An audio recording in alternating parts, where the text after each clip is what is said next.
14ই ফেব্রুয়ারি নিয়ে কিছু কথা বল। এই মাসটার নাম কি ভাই? এই মাসে আছে নাকি? বিশ্ব বেহায়া দিবস, বিশ্ব নির্লজ্জ দিবস, নারীদের ধর্ষিতা হওয়ার দিবস। এই দিবস মুসলমান ঘরের সন্তান পালন করতে পারে না। তোমরা এক কাজ করবে, পার্কে যেদিন 14 ফেব্রুয়ারি বের হবে না, এরা হাতে এখন লাঠি নিয়ে বের হবে। কই তুই আমি সিঙ্গেল আর তোরা প্রেম করবি? কোশ্চিন কালেও সম্ভব হতে পারে না। তবে করে মাইটটা দিও না, মানে মারা লাগ না, খালি এমনি হাঁটবা দেবে ও এমনি পালাই গেছে। আসলে ভাই, যেখানে বাবারা এখানে এসেছেন যারা, বলতে চাই একটা কথা, 14ই ফেব্রুয়ারি এটা হবে অফ ডে, মানে হচ্ছে আপনার মেয়ে আপনার বাসার এরিয়ায় থাকবে, কোনো প্রাইভেট কোচিং সেই দিন হবে না। বলবে মা মা মা আজকে স্পেশাল ক্লাস আছে মা। এটা বাটপারি ছাড়া আর কিছু হতে পারে না। অতএব 14ই ফেব্রুয়ারি আসবে, কোনো প্রাইভেট থাকবে না, কোচিং থাকবে না।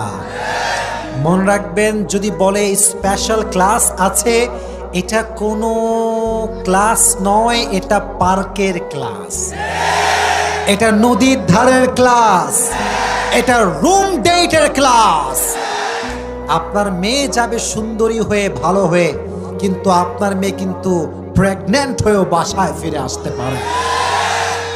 এজন্য 14ই ফেব্রুয়ারি কি মুসলমানদের দিবস হতে পারে? এটা মুসলিম ঘরের সন্তান পালন করতে পারে।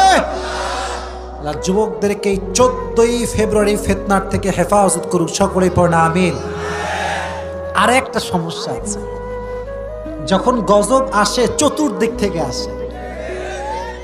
Chocolate day, kiss day, hug day, rose day.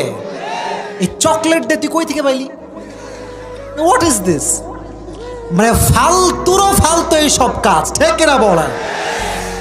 আর যদি এদিকে শুনো, আমি অত না, আগে আমি বলি, তোমাদের যারা ফ্রেন্ড লিস্টে আছে, যদি দেখো হ্যাঁ কোনো পোস্ট করছে চকলেট ডে, হাগ ডে, ওরে আগে আনফ্রেন্ড, না হয় সোজা ব্লক করে দিবা।